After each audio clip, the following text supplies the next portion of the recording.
ना, वो 80% है। वो 80% है क्या? वो ओनली फॉर डाइट नहीं है, ओनली फॉर वर्क, आपका रूटीन नहीं है, ओनली फॉर आपकी गुड हैबिट नहीं है। पूरे दिन भर का, सुबह आपने वर्कआउट करने के बाद जो आपका दिन स्टार्ट होता है और रात को जब आप सोते हैं, तब तक आपने जो भी क्रिया की, दूसरे दिन सुबह उठने तक, वो जो भी पूरे दिन का रूटीन रहा, जो आपने खाया, जो आपने कैलोरी बर्न करने की प्रोसेस की, या फिर आपने अपनी हेल्थ के लिए जो कुछ भी किया, वो सारा कुछ 80% में आता है। इसलिए 80% मेजर पार्ट है, क्योंकि हम 20% तो ओनली फॉर 1 घंटे में कंप्लीट कर लेते हैं, और 80% के लिए चाहिए हमें बाकी के 23 घंटे। तो सबसे पहले 80% में अगर बात करें डाइट की, तो डाइट में 6 चीजों का बड़ा रोल होता है। जो बैलेंस डाइट जिसको बोलते हैं ना, बार बार बात करते हैं यहाँ पे कि बैलेंस डाइट, बैलेंस डाइट में सबसे बड़ा रोल होता है प्रोटीन का। सबसे पहला काम प्रोटीन, दूसरा कार्बोहाइड्रेट, तीसरा फैट। ये तीनों चीजें काफी सारे साथी जानते हैं ना, रोज रोज सुनते हैं तो उन्हें पता भी है। उसके बाद जो 3 चीजें और इम्पोर्टेंट होती है वो है विटामिन एंड मिनरल्स, ठीक है, हमारी नींद और पानी। यानी ये 6 चीजें अगर हमने कंप्लीटली की ना, तो हमारा पूरे दिन भर का रूटीन बन के 80% बन जाएगा। इन सब में आ जाएगा 80%, इन 6 चीजों में ही है, कवर हो जाता है। हम पूरा दिन भर क्या करते हैं वो सारा इस 6 चीजों में आ जाता है। तो आज हम इन्हीं में से एक टॉपिक पे बात करेंगे जो सुनने में बड़ा छोटा सा लगेगा आपको कि सर ये तो बहुत इजी चीज है, ये तो हम बचपन से करते आ रहे हैं या फिर हमें पता होगा। लेकिन काफी सारी चीजें ऐसी होती है जो हमें पता होते हुए भी हम उस चीज को अच्छे से फॉलो नहीं करते, और तभी जाके हमारे को हेल्थ, जब आज का जो हेल्थ सिनेरियो जो बिगड़ता जा रहा है ना, सभी को पता होता है लेकिन छोटी छोटी चीजें हम अवॉइड करते हैं। जैसे हम स्कूल में थे, एग्जाम देते थे ना, तो हिंदी अगर किसी को अच्छी लगती थी तो वो क्या करता था, हिंदी पे तैयारी नहीं करता था, हिंदी तो मुझे आती है, इंग्लिश या फिर मैथ पे या साइंस पे इसके फोकस करता था, पूरा पेपरों में इन्हीं को बोलता था, और उसके बाद हिंदी में सबसे कम नंबर आते थे। इसी तरह से अगर हम डाइट की बात करें, तो हम अगर प्रॉपर फॉलो करें कि एक्सरसाइज हम अच्छे से कर रहे हैं, यहाँ कई साथी ऐसे भी होते हैं जो सेशन चल रहा होता है उस समय भी एक्सरसाइज कर रहे होते हैं, वो सोचते हैं एक्सरसाइज ज्यादा करने से जल्दी रिजल्ट आ जाएंगे, फिर उसके बाद वो सुनते नहीं है और वो जो 80% होते हैं उसको अवॉइड कर जाते हैं।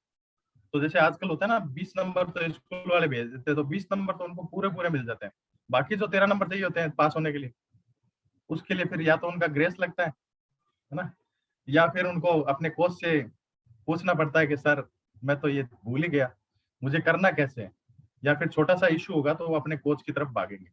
लेकिन यहाँ पे अगर आप सब अच्छे से सुनेंगे ना, आप खुद एक दिन एक बेहतर कोच बन सकते हैं। आज आपका पहला दिन हो सकता है इस क्लब में, लेकिन अगर हम जो भी यहाँ पे जो भी कोचेज आपको नॉलेज देते हैं या फिर बात करते हैं, कोई सेशन करते हैं ना, उसको हमने अच्छे से सुन लिया, तो आप भी एक दिन बहुत अच्छे वाले कोच बन सकते हैं। और कोच बनना मैंडेटरी नहीं है, लेकिन अगर हम हमारी वजह से किसी एक भी व्यक्ति के जीवन में परिवर्तन ला सकें, हेल्दी परिवर्तन, तो ये बहुत ही नेक काम है। तो बात करते हैं आज हम, हमारा जो टॉपिक है उस पे, और वो टॉपिक है कि हम समय पर सोने और समय पर जागने के क्या फायदे हैं, यानी कि बेटर स्लीप। छोटा सा टॉपिक है, लोग सोचते हैं हम तो सोते ही हैं सर, हम तो अभी जाके सो जाए तो भी नींद आ जाएगी, है ना। या फिर कई साथी ऐसे होंगे जो अभी उठे हैं और वर्कआउट किया उन्होंने, दोपहर की नींद कंप्लीट की होगी। लेकिन अगर हम टाइम पे सोते हैं और टाइम पे जागते हैं तो उसका क्या फायदा है, और उसके अगर नहीं जागते टाइम पे तो क्या नुकसान है, उस पर बात करेंगे। हेल्दी रहने के लिए आपको पता है, पर्याप्त नींद, खाली पर्याप्त नींद जरूरी नहीं है, बल्कि टाइम पे सोना और टाइम पे जागना जरूरी है। हम अगर सो रहे हैं रात को 12 बजे और सुबह 8 बजे उठ रहे हैं, हम सर 8 घंटे की नींद तो मैंने पूरी कर ली, रॉन्ग है वो। अगर हम 10 बजे सो रहे हैं, 4 बजे उठ रहे हैं, यानी कि हमने 8 घंटे, वहां भी 8 घंटे कंप्लीट की, लेकिन वो सही है। इसी तरह रात को मान लो लोग 4, ये व्हाइट बोर्ड किसने चालू कर दिया भाई।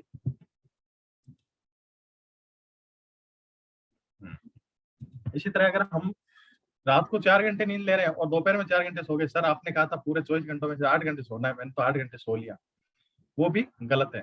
टाइमिंग बहुत इंपॉर्टेंट होती है, पूरे 80% जो है ना, तो उसमें सारा कुछ, डाइट भी हम ले रहे हैं ना, तो डाइट में भी हमारा टाइमिंग का बड़ा रोल है, और उसी तरह से जो हम बाकी चीजें फॉलो करते हैं उसमें भी टाइमिंग का बड़ा रोल है। अगर हम अच्छी नींद लेते हैं ना, तो वो किसी वरदान से कम नहीं है हमारे लिए। हम जो भी कुछ यहाँ पे गोल लेके आए हैं, वेट लॉस का गोल हो सकता है आपका, वेट गेन का गोल हो सकता है आपका, स्वस्थ रहने का गोल हो सकता है आपका, कोई हेल्थ इशू हो सकता है, हर एक चीज में नींद एक प्रॉपर रूप से आपको मददगार साबित होती है। अगर हम प्रॉपर रूप से सही टाइम पे सही नींद लेते हैं तो वो बहुत ही ज्यादा जरूरी है। अच्छा, सोते हैं तो हमारा डाइजेशन भी अच्छा रहता है, आपको पता है? सोने से भी हमारा डाइजेशन अच्छा होता है। और डाइजेशन, सारे वो कहते हैं ना, कड़े की जड़ ही डाइजेशन है। डाइजेशन बिगड़ता है तो हमारा वेट बिगड़ता है, तो हमारा वेट आइडल से ऊपर नीचे होता है। और डाइजेशन बिगड़ने से ही बहुत सारे हेल्थ इशू शुरू होते हैं। मोटापे का शिकार जब लोग होते हैं ना, उसके बाद में आपने सुना होगा 130 तरह की बीमारियां WHO के अकॉर्डिंग होती है, 130 से भी प्लस होगी। वो सारा रीजन क्या है? हमारा खाना पीना और हमारा डाइजेशन। तो अगर हम नींद को प्रॉपर नहीं करते तो हमारा डाइजेशन भी कहीं ना कहीं हमें डिस्टर्ब करता है। तो आपको अपनी नींद को बेहतर कैसे बनाना है, उसके लिए क्या करना है? सुबह जल्दी उठने से होगा क्या? सबसे पहले तो ये बात, सुबह जल्दी क्यों उठे, है ना? काफी सारे साथी मेरे साथ भी ऐसे लोग हैं, ऑफिस में भी हैं, ड्यूटी पे भी जाते हैं, वहां भी साथ में ऐसे लोग मिलते हैं। मैं जैसे उठ गया 5 बजे तो वो उठते हैं 8 बजे। वो मेरे को पूछते हैं जल्दी उठने से क्या आपका क्या हो जाता है? आपका तो क्लब चलता है इसलिए आप उठते हो। लेकिन ऐसा नहीं है, हम सिर्फ क्लब चलता है इसलिए नहीं उठते। जल्दी उठने के अलावा हमारे पास जो फायदा है वो ये है, सबसे पहले तो जो सुबह की एनर्जी होती है ना, वो बहुत ही जबरदस्त होती है। आप कभी जल्दी उठते हैं ना, अभी जो क्लब में आ रहे हैं वो तो जल्दी उठते हैं, या फिर हम पहले जब लेट उठते थे अब जल्दी उठते हैं, तो आपने महसूस किया होगा हमारा पूरा दिन एनर्जेटिक निकलता है। क्यों? क्योंकि हमने सुबह की एनर्जी को अपने अंदर लिया है। दूसरा, आपका डाइजेशन बेटर रहेगा। अगर हम जल्दी उठेंगे तो हम प्रॉपर रूप से अपने डाइट को शुरुआत से फॉलो कर सकेंगे। कई साथी क्या होता है, जैसे एक्सरसाइज शुरू होती है 6 बजे सुबह, तो पौने 6 बजे उठेंगे। उसके बाद ना वो पानी कंप्लीट कर पाते हैं, ना फाइबर कंप्लीट कर पाते हैं, ना कुछ खाना होता है वो कर पाते हैं। हमारे कोच कहते हैं आपको खाली पेट नहीं आना है। वो या तो वर्कआउट से 5 मिनट पहले कुछ ना कुछ खा के आएंगे, तो उनको वो चीजें असर नहीं करेगी, बॉडी में प्रॉपर रूप से वो लगती नहीं है, और ना वो उनका रिजल्ट मिलता है। तो इसलिए हमें कम से कम एक्सरसाइज से 1 से 1.5 घंटा पहले उठना चाहिए। उसके बाद सुबह जल्दी उठने से हमारा माइंड एकदम शांत रहता है, मानसिक रूप से और दिमाग के और शारीरिक रूप दोनों से हमें फायदा मिलता है। ठीक है। उसके बाद में एक और फायदा ये है कि सुबह की जो धूप होती है ना, आपने सुना होगा कि सुबह की धूप हमारी हड्डियों के लिए और हमारे जोड़ों के लिए बहुत जरूरी है। ये सारी दवाइयां जो चलती है ना आजकल, 30-40 साल की उम्र के बाद, आप किसी के घुटनों में दर्द हो रहा है, किसी के जोड़ों में दर्द होता है, किसी की मांसपेशियों में दर्द होता है, ये सारी बीमारियां ठीक हो सकती है एक प्रॉपर रूप से नींद कंप्लीट अच्छे से टाइम से करके और जल्दी उठने से मात्र। अगर हमने आधा घंटा सुबह की धूप अगर ले ली, अपनी बॉडी को धूप दे दी आधा घंटा सुबह, तो मैं कह रहा हूँ आपको कभी भी जोड़ों की दर्द होने की समस्या शायद नहीं रहेगी। क्योंकि हम प्रॉपर रूप से यहाँ जब आ रहे हैं तो अपनी डाइट में अच्छा वाला कैल्शियम भी उसको पूरा कर रहे हैं, अपनी डाइट को भी अच्छा कर रहे हैं, रूटीन हमारा अच्छा हो गया, साथ में हमने अपनी हड्डियों को धूप और विटामिन D3 दे दिया। धूप में विटामिन D3 होता है, ये सबको पता है ना। तो वो जब हमने कंप्लीट कर दिया तो हमारी हड्डियों का दर्द नहीं होगा, कभी भी हमारी हड्डियों में कभी पेन नहीं होगा। उसके बाद अगर हम लेट उठते हैं तो क्या नुकसान है, वो तो सभी को पता है, नुकसान के बारे में बात करनी नहीं चाहिए ना। सबसे पहला नुकसान, हमारी कैलोरी बर्न करने के लिए जो मेटाबॉलिज्म होता है, अगर हम लेट उठते हैं तो हमारा मेटाबॉलिज्म स्लो रहता है। तो जैसे सुबह आज हमने बात की थी ना मेटाबॉलिज्म पे, मेटाबॉलिज्म स्लो होता है तो सबसे पहला क्या होता है, हमारा वजन बढ़ता है, अनियमित रूप से वजन बढ़ता है और हम मोटापे के शिकार हो जाते हैं। दूसरा, एक हार्मोन बनता है हमारे दिमाग में जो हमें चिड़चिड़ापन जो कहते हैं ना, जैसे जो लेट उठते हैं उनमें आपने देखा होगा वो गुस्सा ज्यादा करते हैं या फिर उनमें चिड़चिड़ापन ज्यादा आता है, छोटी छोटी बात में वो चिढ़ते हैं। इसका रीजन होता है कि वो उनको पता भी नहीं होता कि हम ऐसा क्यों है उनके स्वभाव में। ऐसा उनकी नींद की वजह से होता है। अगर नींद प्रॉपर रूप से नहीं करेंगे तो उनमें चिड़चिड़ापन जरूर आएगा। उसके बाद है कि आपका जो बॉडी में अलग अलग तरह के हार्मोन्स बनते हैं, वो हार्मोन इनबैलेंस हो जाते हैं, हार्मोन आपके असंतुलित हो जाते हैं अगर हम नींद प्रॉपर रूप से कंप्लीट नहीं करते। हमारे दिमाग में एक एंड्रोफिन नाम का हार्मोन बनता है जिससे बहुत ज्यादा गुस्सा आता है, तो वो भी आपके लिए सही नहीं है। अगर हम लेट उठ रहे हैं तो वो आपके दिमाग में ज्यादा बनेगा और आप चिड़चिड़े होंगे और आपको गुस्सा ज्यादा आएगा। हमारे जो गुस्सा ज्यादा आएगा तो फिर क्या होगा, घर में माहौल भी गुस्से वाला बनेगा। वाइफ को गुस्सा आएगा तो हस्बैंड पे निकालेंगे, हस्बैंड को आएगा तो वाइफ पे निकालेंगे, और फिर बच्चों पे भी वही गुस्सा निकलता है। क्योंकि हम अगर जैसा हमारा स्वभाव होगा पूरे घर का माहौल भी वैसा ही होगा। अगर आप शांत हैं, आप जैसे हैं आपके बच्चे भी वैसे ही होंगे। अगर आपने जल्दी उठना शुरू कर दिया तो आपको अपने बच्चों को ये कहने की जरूरत नहीं पड़ेगी कि आप जल्दी उठिए, वो आपको देख के ही जल्दी उठेंगे। आप उनको अगर खुद लेट उठ रहे हो और अगर उनको कहोगे ना आपकी स्कूल है तो उठ जा, तैयार हो जा, वो नहीं उठ पाएंगे, वो नहीं उठेंगे भी नहीं। और आप अगर उनको लिए एग्जाम्पल बनोगे तो वो उसको फॉलो करेंगे। उसके बाद हमारे दिमाग पे बहुत गहरा असर पड़ता है अगर लेट उठते हैं, और हमारी याददाश्त भी कमजोर होती है। क्योंकि हमारी बॉडी में क्या होता है, हमारे माइंड में एक बायोलॉजिकल घड़ी होती है, घड़ी बोल सकते हैं उसको, क्लॉक, बायोलॉजिकल क्लॉक होती है, ठीक है। वो ऑटोमेटिक हमें हर काम करने के लिए सिग्नल देती है। आपने देखा होगा कि कई बार हम अपने, आप रात को ट्राई करना, आप तकिए पे अपना नाम लेके ऐसे 2 बार बोलना कि मुझे सुबह 4 बजे उठा देना। आप 101% 4 बजे उठ जाओगे, आपको किसी अलार्म की जरूरत नहीं पड़ेगी। अगर आप अपना नाम लेके भी बोल के कहोगे ना कि यार मुझे सुबह 4 बजे उठना है, मुझे उठा देना, मैं कह रहा हूँ आपकी जो अंदर की घड़ी है ना, वो अपने आप अलार्म काम करेगा। हो सकता है आपको 10 मिनट पहले ही जगा दे, 4 बजने ही ना दे। ये बहुत बार होता है। मेरे यहाँ से मैं जब भी हनुमानगढ़ जाता हूँ, मेरी ट्रेन है 4:30 बजे, और मैं रात को किसी अलार्म की जरूरत नहीं है, मैं अपने आप ही 4 बजे मेरी नींद खुल जाती है। तो ये एक बहुत ही अच्छी बात है। और जब हम, कभी हम 8 बजे उठ रहे हैं, कभी हम 10 बजे उठ रहे हैं, कभी 4 बजे उठ रहे हैं, कभी 3 बजे उठ रहे हैं ना, तो हमारी जो अंदर वाली घड़ी है ना, वो भी कंफ्यूज हो जाती है कि इसके साथ करना क्या है। वो बंद हो जाएगी, फिर वो चलनी बंद हो जाएगी। वो कहेगी इसका, इस इंसान का कोई भरोसा नहीं है, ये कभी भी उठ सकता है, कभी 12 बजे उठता है दोपहर में, कभी 4 बजे उठ जाता है।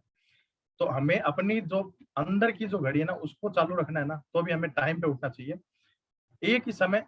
अब अच्छी नींद के लिए कुछ बेहतर उपाय बताता हूँ मैं आपको। सबसे पहला उपाय, जो हम वर्कआउट कर रहे हैं ना डेली,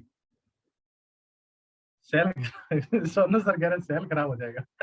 सेल नहीं, पूरी घड़ी खराब हो जाएगी सर, क्योंकि वो घड़ी कंफ्यूज हो जाएगी।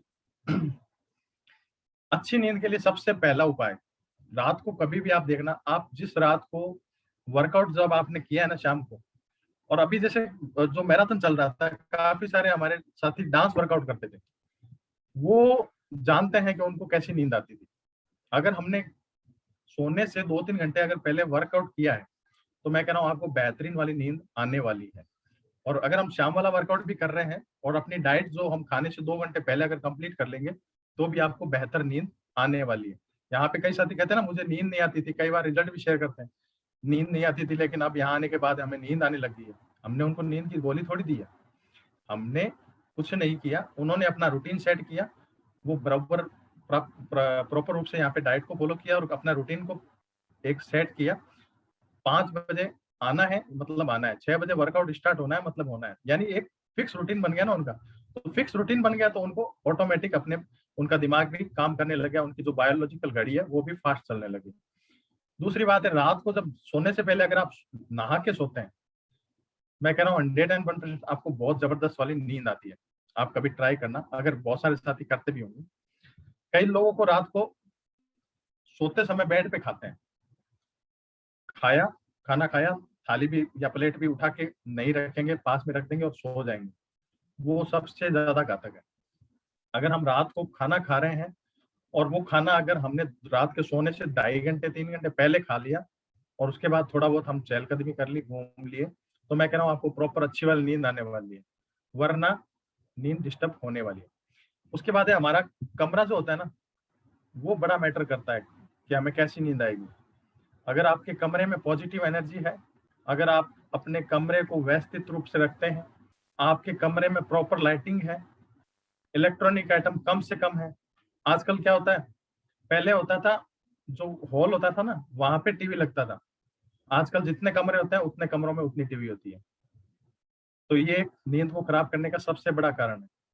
तो कमरे में जब जहां तक हो सके इलेक्ट्रॉनिक आइटम कम से कम हो, और हमारे कमरे का रूम टेम्परेचर है ना, वो बहुत इम्पैक्ट करता है। अगर आपका सर्दियों में टेम्परेचर ज्यादा ठंडा या फिर ज्यादा गर्म है तो आपको नींद नहीं आएगी, अगर बराबर टेम्परेचर है तो ही नींद आती है। इसी तरह गर्मियों में भी अगर हमें ज्यादा गर्म है तो नींद नहीं आएगी, है ना। फिर है कि हम रात को है ना म्यूजिक सुन सकते हैं। काफी सारे साथी है ना जिनको नींद नहीं आती, नींद की प्रॉब्लम है ना, उनको मैं एक बेहतर तरीका बताता हूँ। यूट्यूब पे आप सर्च करना, योग निद्रा नाम से वीडियो है, योग निद्रा नाम से वीडियो है, उसको आप रात को ईयरफोन लगा के कान में सुने। मैं कह रहा हूँ 3 दिन सुन लिया ना, चौथे दिन आपको उसी समय नींद आनी लग जाएगी। एक बहुत ही इंपॉर्टेंट चीज है जो हम मिस कर देते हैं वो है टाइमिंग। आप रात को कभी 10 बजे बेड में जाते हैं, कभी 12 बजे, कभी 1 बजे, तो आपको नींद डिस्टर्ब होने की पूरी संभावना रहती है। हमें एक टाइमिंग फिक्स करना चाहिए, जैसे अगर हमें 10 से 11 के बीच सोना है, तो रात को रोज 10 से 11 बीच सोने की कोशिश करें। इससे आपको बेहतर नींद आएगी और आप सुबह भी टाइमिंग से जग जाएंगे। तो ये एक छोटा सा टॉपिक था, आई होप आपको अच्छा लगा होगा। अभी हम बात करते हैं कुछ ऐसे साथियों से, मेरे टॉपिक सुन के कई लोगों को नींद